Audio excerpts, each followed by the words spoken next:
Hello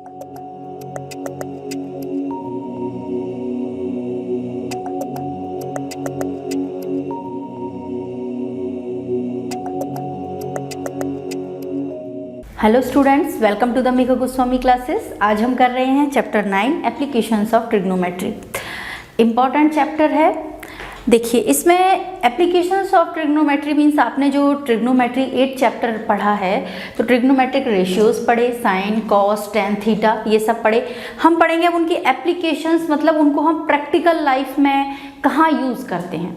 ठीक है, वो उससे रिलेटेड सारे क्वेश्चंस हैं, थियोरटिकल क्वेश्चंस है, वर्ड प्रॉब्लम्स टाइप के क्वेश्चंस हैं। आप एक बार फिगर उनका ड्रॉ कर लो, उसके बेसिक्स समझ लो, फिर आपको सॉल्व करने में कोई प्रॉब्लम नहीं आएगी।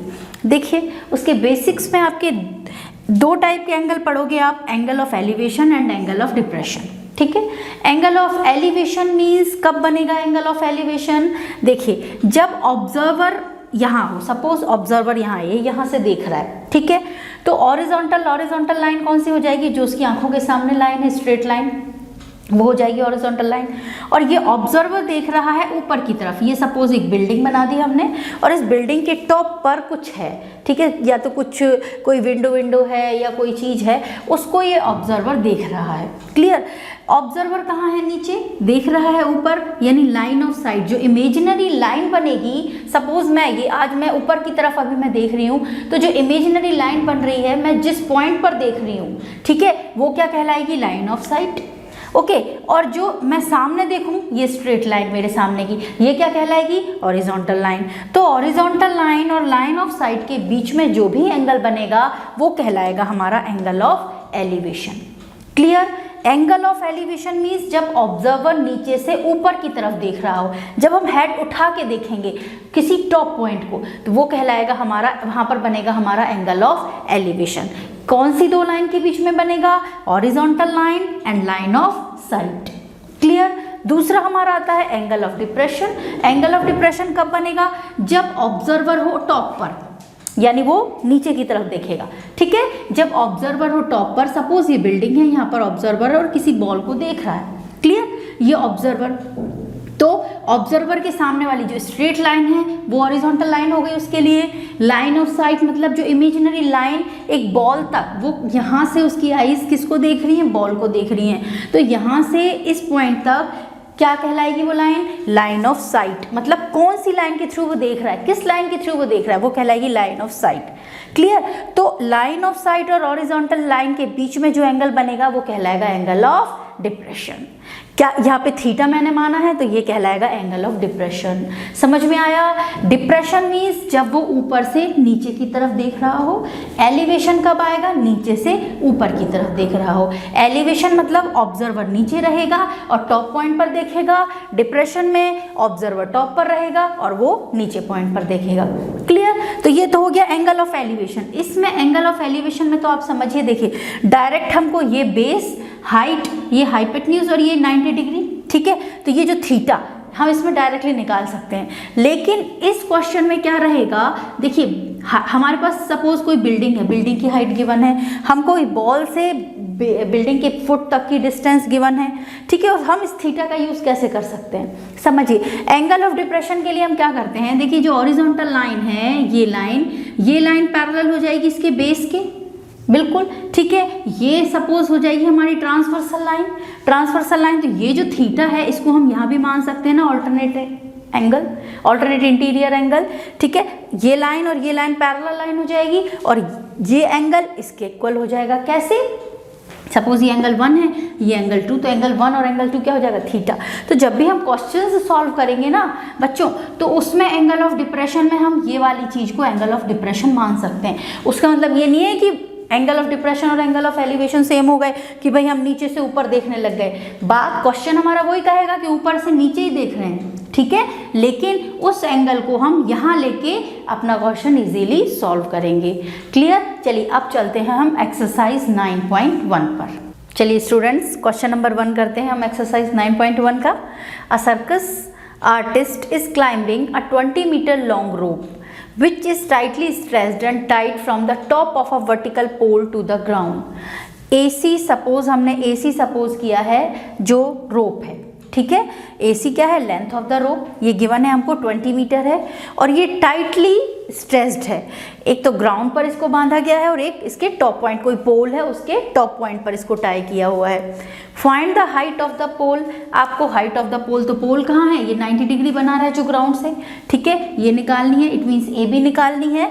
If the angle made by the rope with the ground level is 30 degree, क्या गिवन है हमको, जो एंगल बना रही है ये रोप ग्राउंड से, ग्राउंड क्या है BC, AB क्या हो गया पोल, BC क्या हो गया ग्राउंड, और रोप कौन सी ली है हमने AC, तो जो AC है BC के संग कितने डिग्री का एंगल फ्रेम कर रही है, 30 डिग्री का। हमको क्या निकालनी है, हाइट ऑफ द पोल, ठीक है। तो लेके चलते हैं इसमें, let AB equals to H height of the pole, जो भी आप सपोज करो उनको थोड़ा सा मेंशन कर दो, हाइट ऑफ द पोल हो गया।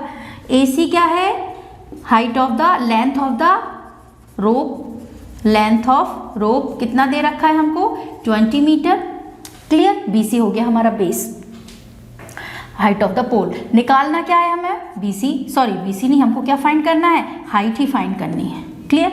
अब देखिए, अब याद कीजिए ट्रिग्नोमेट्रिक रेशियोज। ट्रिग्नोमेट्रिक रेशियोज हमने कौन कौन से पढ़े हैं, sign theta, cos theta, tan theta, और इनके रेसिप्रोकल्स भी पढ़े हैं, ठीक है। तो मोस्टली हम जो ट्रिग्नोमेट्री के, इसके एप्लीकेशन ऑफ ट्रिग्नोमेट्री के क्वेश्चन हम रेसिप्रोकल्स पर तो नहीं जाएंगे क्योंकि इजीली उनसे आंसर आएंगे, साइन कॉस टेन। अब हमें रिलेशन देखना है कि देखिए AB तो हो गया परपेंडिकुलर, AC हो गया हमारा हाइपोटेन्यूज, तो परपेंडिकुलर और हाइपोटेन्यूज में कौन सा रेशियो रिलेशन बताता है, आपने 3 रेशियोज पढ़े हैं, कौन कौन से, sign theta, cos theta, tan theta, main ratios. फिर इनके रेसिप्रोकल्स भी हैं, साइन का कॉसेक, कॉस का सेक, टेन का कॉट, ठीक है। मैंने अभी आपसे कहा आपको इन तीनों रेशियोज के अंदर ही आपको क्वेश्चन सॉल्व कर लेने हैं। देखिए सबसे पहला था, मैंने आपको एक ट्रिक बताती हूँ मैं आपको, क्या है, PBP upon HHB, PBP upon HHB, पंडित बद्री प्रसाद हर बोल, ठीक है। पंडित बद्री प्रसाद हरे हरे बोल, कुछ भी आप बोल सकते हो, हरी हरी बोल। तो जो फर्स्ट पंडित और ये हरी, फर्स्ट जो रिलेशन है ये है साइन थीटा, सेकंड जो रिलेशन है ये है हमारा कॉस थीटा, और थर्ड जो रेशियो बन रहा है हमारा ये है हमारा टेन थीटा। कैसे, perpendicular upon H for hypotenuse, यहाँ पे हाइट मत लेना क्योंकि हम परपेंडिकुलर और हाइट एक ही चीज़ है, ठीक है। तो परपेंडिकुलर को जब हम हाइट को P से मेंशन कर रहे हैं तो H किसके लिए मेंशन किया हुआ है, हाइपोटेन्यूज के लिए, B किसके लिए मेंशन किया हुआ है, बेस के लिए। तो फर्स्ट जो है परपेंडिकुलर अपॉन हाइपोटेन्यूज क्या हो जाएगा, साइन थीटा, और ये हमारा जो है परपेंडिकुलर और हाइपोटेन्यूज में ही रिलेशन है, हमें परपेंडिकुलर फाइंड करना है, और साइन थीटा, थीटा कौन सा एंगल है यहाँ पे, 30 डिग्री है, ठीक है। तो हम इसमें साइन थीटा का इक्वल एंगल लगा सकते हैं ना, अप्लाई कर सकते हैं, तो लगाते हैं, चलिए। In triangle ABC angle C equals to 30 degree, ठीक है, राइट एंगल ट्राइंगल है, 90 डिग्री बना रहा है ये। इन ट्राइंगल ABC एंगल C कितना है, 30 डिग्री, तो हम कौन सा ट्रिग्नोमेट्रिक रेशियो लगा रहे हैं यहाँ पे, साइन 30 डिग्री। क्यों लगा रहे हैं आप लोगों को क्लियर हो गया होगा, क्योंकि हमको परपेंडिकुलर और हाइपोटेन्यूज, ठीक है, परपेंडिकुलर हाइपोटेन्यूज गिवन है, परपेंडिकुलर फाइंड करना है, साइन थीटा की, साइन 30 की वैल्यू हमको लर्न है। साइन 30 इक्वल्स टू हो जाएगा H अपॉन कितना, AC यानी 20 क्या है यहाँ पे, हाइपोटेन्यूज। साइन क्या होता है, perpendicular upon hypotenuse, clear. Sine 30 की वैल्यू क्या होती है टेबल से, 1/2 equals to H upon 20, cross multiply करेंगे कितना हो जाएगा, 2H equals to 20, then H will be 20/2 यानी 10 मीटर। तो हाइट ऑफ द पोल हमारी क्या आ गई, जो हमको फाइंड करनी थी AB की वैल्यू 10 मीटर, ठीक है। लिख देंगे height of pole AB equals to 10 metre, clear. चलिए करते हैं हम नेक्स्ट क्वेश्चन, चलिए हम करते हैं क्वेश्चन नंबर 2। इंपॉर्टेंट क्वेश्चन है, एग्जाम में पूछा जा चुका है कई बार। देखिए, a tree breaks due to storm and broken part bend so that, tree है, स्टॉर्म के कारण टूट गया, और broken part bend so that, इस हिसाब से बैंड हुआ वो, that the top of the tree, क्या कह रहा है लाइन, ध्यान से समझना, top of the tree touches the ground. देखिए तो एक बार समझो, जैसे मान लो कि ये ट्री था, ठीक है, ये इस हिसाब से ब्रेक हुआ कि इसका जो टॉप पार्ट था, ये वाला पार्ट, यहाँ से सपोज ये ब्रेक हुआ कि इसका जो टॉप वाला पार्ट है वो टूट के यहाँ से टूटा, तो ये ग्राउंड को टच हो गया, clear. Touch is the ground making an angle 30 degree with it, ground से कितने डिग्री का एंगल बना लिया उस पार्ट ने, 30 डिग्री का angle. The distance between the foot of the tree, the distance between the foot of the tree to the point where the top touches the ground is 8 metre. यानी इसका जो tree का top point है, ये ground को यहाँ touch कर रहा है, तो इस पॉइंट से फुट ऑफ द ट्री तक की डिस्टेंस हमको गिवन है कितनी, 8 metre. Find the height of the tree, तो हाइट ऑफ द ट्री हमको क्या इतना निकालना है बस, नहीं हमको क्या ये पूरा चाहिए। हाइट ऑफ द ट्री तो हमारा इतना था ना, अब ये पार्ट ब्रेक होके यहाँ ग्राउंड को टच हो गया। इसका मैंने ये फिगर बना रखा है यहाँ पे, देखिए लेट बीपी जो था हमारा ओरिजिनल लेंथ थी, बीपी जो है वो ओरिजिनल लेंथ थी हमारे इसकी ट्री की, और यहाँ सी पॉइंट, देखिए आपको सी पॉइंट दिख रहा है फिगर में, सी पॉइंट से ये स्टॉर्म आने से ब्रेक हुआ ट्री, तो इसका जो पी पॉइंट था यहाँ टच होके हमने ए पॉइंट बना दिया, ठीक है, ए पॉइंट बना दिया। और ए से बी तक की डिस्टेंस हमको दे रखी है 8 मीटर, और हमको ये भी दे रखा है कि जो एंगल बना रहा है ये ट्री का टूटा हुआ पार्ट ग्राउंड से, वो कितने डिग्री का बना रहा है, 30 डिग्री का। हमको क्या फाइंड करना है, length of the tree, length of the tree का मतलब बीपी हमको फाइंड करना है, ठीक है। तो पहले तो लिख देते हैं भाई हमने क्या क्या सपोज किया है, let BP equals to original height of the tree, ठीक है। जब स्टॉर्म नहीं आया था, जब ओरिजिनल हाइट क्या थी हमारी ट्री की, बीपी थी। अब स्टॉर्म आ गया तो सी पॉइंट से ये ब्रेक हुआ और सीपी जो पार्ट है वो ग्राउंड को टच हो गया, सीए बन गया, क्लियर। तो यहाँ पे ये बन गया सी ए, ठीक है। तो एक बार हम लिख देते हैं बीपी इक्वल्स टू क्या है हमारा, BC plus CP, BC plus CP है, और सीपी को हमने क्या माना है, सीए, वही पार्ट हमारा नीचे टच हो गया, तो हम यहाँ लिख सकते हैं बीसी प्लस सीए। यानी अगर आप बीसी की लेंथ निकाल लो और सीए की लेंथ निकाल लोगे, then you get the whole height of the tree, clear. Angle A कितना दे रखा है, बी ए सी कितना दे रखा है हमको 30 degree, and A B equals to कितना दे रखा है, 8 मीटर, क्लियर। चलिए अब सबसे पहले तो देखिए बेस दे रखा है हमको इस ट्रायंगल में, राइट एंगल ट्रायंगल में हमको बेस दे रखा है, तो हम हाइट ट्रिग्नो और थीटा भी दे रखा है, थीटा कितना है 30 डिग्री। तो ट्रिग्नोमेट्रिक रेशियोज की हेल्प से हम हाइट भी निकाल सकते हैं और इसका हाइपोटेन्यूज भी निकाल सकते हैं, ठीक है। कैसे, देखिए हमारे पास 3 रेशियोज हैं, वही मैंने बताया, sine theta, cos theta, tan theta. इन तीनों में से किसी एक का यूज़ करके हाइट आ जाएगी, किसी एक का यूज़ करके हाइपोटेन्यूज आ जाएगा, बेस तो गिवन है ही, ठीक है। हमारे पास वो था जो, वो क्या था, P B P upon H H B, Pandit Badri Prasad हर हर बोल, ठीक है। तो फर्स्ट क्या था, sine theta perpendicular upon hypotenuse, perpendicular upon hypotenuse. Sine theta का कोई मतलब नहीं है क्योंकि ना तो परपेंडिकुलर पता है ना ही हाइपोटेन्यूज पता है। कॉस थीटा पर आते हैं, बेस अपॉन हाइपोटेन्यूज, हाँ बेस पता है, हाइपोटेन्यूज निकालना है, बेस पता है हमको और हाइपोटेन्यूज निकालना है, तो हम कॉस थीटा अप्लाई कर सकते हैं। तो चलिए करते हैं कॉस थीटा।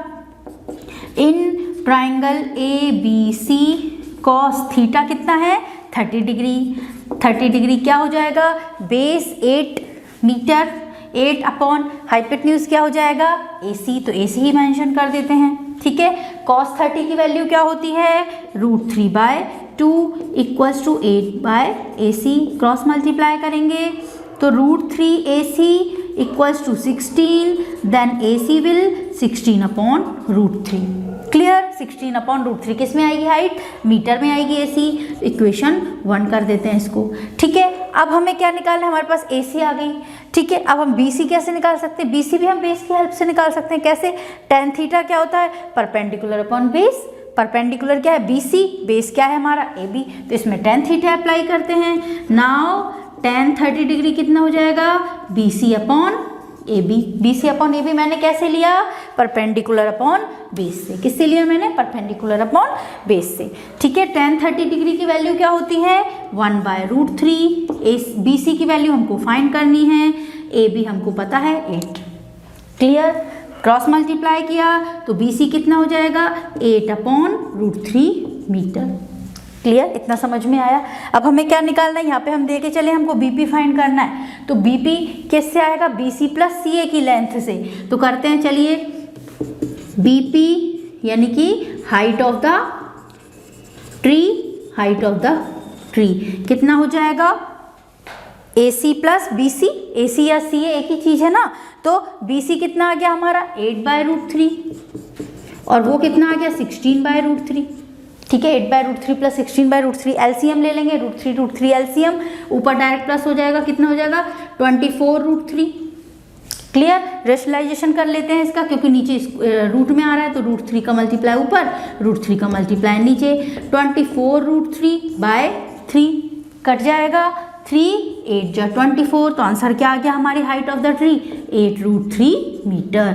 इसको √3 में ही छोड़ देना है। अगर क्वेश्चन कह रहा है कि आप पुट द वैल्यू ऑफ √3, तो आप √3 की 1.73 समथिंग वैल्यू होती है, वो आप पुट करके 8 से मल्टीप्लाई करके आंसर निकाल सकते हैं। अदरवाइज अगर क्वेश्चन कुछ मेंशन नहीं कर रहा तो आप डायरेक्ट रूट में ही वैल्यू छोड़ सकते हैं। ये हो गया हमारा क्वेश्चन, समझ में आया। फिर से देखिए, हमको क्या निकालनी थी, height of the tree. Storm के कारण ब्रेक हुआ था हमारा सी पॉइंट से ट्री, सी पॉइंट से वो वाला जो पार्ट है वो टच हो गया ग्राउंड को ए पर, और यहाँ से ग्राउंड से बना रहा है वो 30 डिग्री का एंगल। हमारे पास बेस गिवन है, बेस और एंगल गिवन है, तो बेस की हेल्प से हमने हाइपोटेन्यूज भी निकाल लिया और हाइट भी निकाल ली।